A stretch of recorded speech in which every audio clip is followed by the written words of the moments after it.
जिला कलेक्टर महोदय जी, थाना प्रभारी सारनी द्वारा वैश्विक महामारी कोविड-19 की जांच में मरीज को लैब रिपोर्ट पॉजिटिव निगेटिव दोनों की ओरिजिनल प्रति डिस्चार्ज होने के उपरांत देने व आम जनता की सुविधाओं पर ध्यान केंद्रित करने बाबत महोदय जी सभी ने विषयांतर्गत है कि जैसा कि हम सभी जानते हैं कि आज पूरा वैश्विक महामारी कोविड-19 के संक्रमण से जूझ रहे और लाखों लोगों की इस महामारी के कारण पूरे विश्व में मौत भी हो चुकी है। स्वास्थ्य विभाग के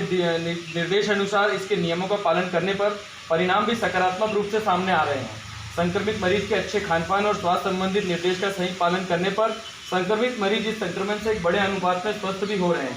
सभी देश की सरकार, राज्यों की सरकार अपने अपने स्तर से संक्रमण को रोकने पर पूर्ण प्रयास भी कर रही है। इन्हीं कुछ विषयों पर आम आदमी पार्टी जिला बैतूल कुछ बिंदुओं को लेकर जिला प्रशासन से मांग करना चाहती है। आज आम आदमी पार्टी के द्वारा जिला कलेक्टर के नाम ज्ञापन सौंपा गया है कोविड-19 की व्यवस्था में सुधार को लेकर। क्या सुधार चाहती है आम आदमी पार्टी कोविड-19 की व्यवस्था में? आम आदमी पार्टी के जिला पदाधिकारियों के नेतृत्व में आज हमने थाना सारनी को जिला कलेक्टर के नाम जो है ज्ञापन सौंपा है, जिसमें वैश्विक महामारी कोविड-19 को लेकर तमाम 11 बिंदु पर हमने चर्चा करी है। प्रथम बिंदु ये है कि हमारे यहाँ पर जिस प्रकार से संक्रमित कोविड-19 में पॉजिटिव मरीजों को रखा जा रहा है और जिस प्रकार से जैसा कि सामने आया है कि डिस्चार्ज पर्ची जो बनाई कर दी जा रही है उसमें डिस्चार्ज का ऑप्शन डला हुआ है, लेकिन किसी भी प्रकार से किसी भी लेबोरेटरी से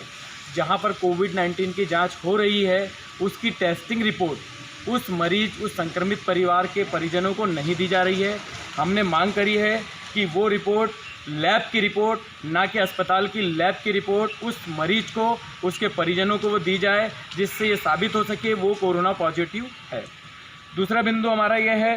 कि मरीज को जो एडमिट किया गया है उसमें जो जांच की जा रही है संक्रमित व्यक्ति की, उसको जितने दिन वहाँ पर जो वार्डों में रखा जा रहा है कोविड-19 वार्डों में, उसकी कितने बार वहाँ पर कोविड-19 की जांच की जा रही है, उसका भी उल्लेख उस मरीज और उसके मरीज के परिजनों को उसकी रिपोर्ट, लैब की रिपोर्ट दी जाए, ताकि ये साबित हो सके कि वाकई में वहाँ पर रखने के बाद 2 बार 3 बार कोविड-19 की जाँच की गई है। बिंदु क्रमांक 3 में हमने मांगा है जानकारी, कलेक्टर से हमने अपनी निवेदन किया है कि जो डिस्चार्ज होते हैं, जो मरीज़ डिस्चार्ज होते हैं, वो किस प्रकार से अपने समाज में, अपने वार्ड में, अपने दोस्तों को और तमाम लोगों को कैसे साबित करेगा कि वो निगेटिव है। हमने ये माना है कि डिस्चार्ज करने के उपरांत उसे लैब से निगेटिव की भी रिपोर्ट देनी चाहिए। अस्पताल के डिस्चार्ज पर्ची में कहीं नहीं लिखा होता है कि मरीज निगेटिव है, और उसमें डॉक्टर को भी अनुमति नहीं होती, क्योंकि लैब टेक्नीशियन अलग होते हैं, डॉक्टर अलग होते हैं। चौथी रिपोर्ट जानकारी हमने मांगी है कि हमारे यहाँ पर जिस प्रकार से कंटेनमेंट और होम आइसोलेशन, होम क्वारंटीन करके रखा गया है, उनके जो दैनिक जीवन में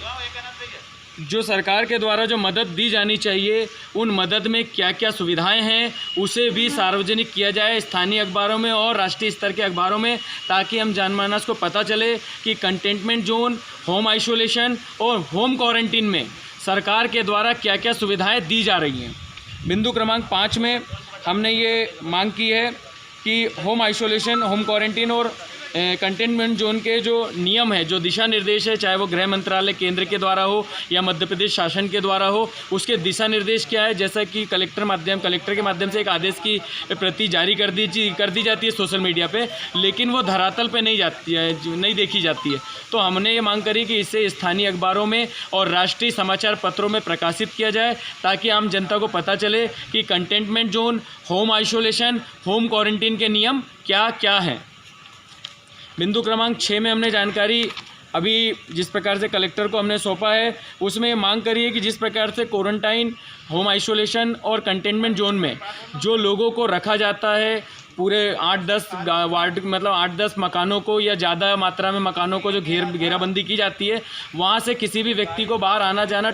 टोटली तालाबंदी होती है, व्यक्ति उस कंटेनमेंट जोन से बाहर नहीं आ सकता है। तो हमने ये मांग करी है कि 21 दिनों के लिए जब वो कंटेनमेंट जोन बना दिया जाता है, तो जब कोई व्यक्ति अपने रोजगार से वंचित हो जाता है, तो वो वहाँ पर अपना जीवन यापन, अपने परिवार के लिए 2 वक्त का भोजन की व्यवस्था कैसे करेगा, इन व्यवस्थाओं को कैसे अपने परिवार में लाएगा। और उसके अंदर में जो बिजली का जो भारी भरकम बिल अभी दिया जा रहा है विद्युत वितरण के विभाग के द्वारा, तो 21 दिन व्यक्ति जब घर में रहेगा तो वो रामायण देखने के लिए, जैसे हमारे प्रधानमंत्री नरेंद्र मोदी जी ने बोला था कि आप घर में रहिए, रामायण देखिए लॉकडाउन में, तो लोगों ने रामायण देखी, उसका नतीजा आया कि हज़ारों रुपए बिजली का बिल थमा दिया गया।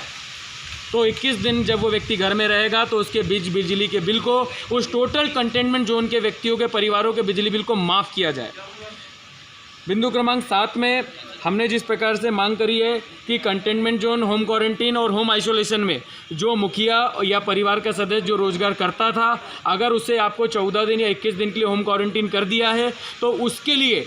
उसके जीवन यापन करने के लिए उसकी योग्यता के अनुसार उसे भत्ता दिया जाना सुनिश्चित भी सरकार को किया जाना चाहिए। अगर आप चाहते हैं कि लॉकडाउन का, कंटेनमेंट का, होम आइसोलेशन का, होम क्वारंटीन का लोग पूर्ण रूप से पालन करें तो सरकार की भी अपनी कुछ कर्तव्य हैं, अपनी जिम्मेदारियां हैं कि वो जनता के प्रति अपनी जिम्मेदारियों का निर्वहन करे।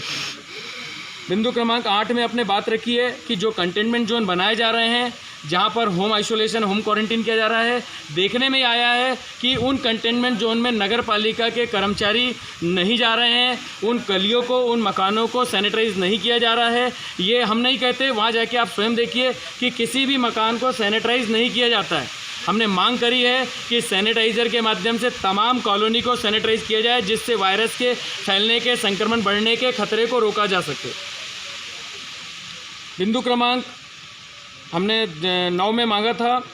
कि जो हमारे यहाँ जो कंटेनमेंट जोन बनाए गए हैं कोविड-19 के कारण, उनमें जितने भी कंटेनमेंट जोन बनाए गए हैं पूरे मध्य प्रदेश या भारत देश में, देखने में आ रहा है कि वहाँ के जो नागरिकगण हैं वो कहीं ना कहीं छोटी छोटी समस्याओं से जूझते हैं। अधिकारियों के फ़ोन नंबर ढूंढते हैं लेकिन नंबर नहीं मिलते हैं। न तहसीलदार का नंबर मिलता है, न एसडीएम का मिलता है, न नगर पालिका का नंबर मिलता है, न सीएमओ का, न बीएमओ का नंबर मिलता है। स्वास्थ्य विभाग के किसी अधिकारी का नंबर वहाँ प्राप्त नहीं होता। हमने मांग करी है कि समस्त अधिकारी जो कोविड-19 से संबंधित हैं उन सभी के नाम, पद और मोबाइल नंबर को उस कंटेनमेंट जोन में चस्पा किया जाए ताकि लोगों को पता चल सके कि यहाँ पर ये संबंधित विभाग के अधिकारी, आप इनसे किसी भी चीज़ को लेकर चर्चा कर सकते हैं अपनी सुविधाओं को लेकर। बिंदु क्रमांक 10 में हमने मांग करी है कि लॉकडाउन में जो केंद्र और प्रदेश सरकार ने जो लॉकडाउन किया है पूरे भारतवर्ष में, पूरे प्रदेश में, आम आदमी पार्टी ये मांग करती है कि अप्रैल, मई और जून में जो लॉकडाउन के दौरान इस वैश्विक महामारी में जो बिजली के बिल आए हैं उनको तत्काल माफ़ किया जाए और विद्युत वितरण के द्वारा उन उपभोक्ताओं को मानसिक रूप से प्रताड़ना देना बंद किया जाए। जब आपके ही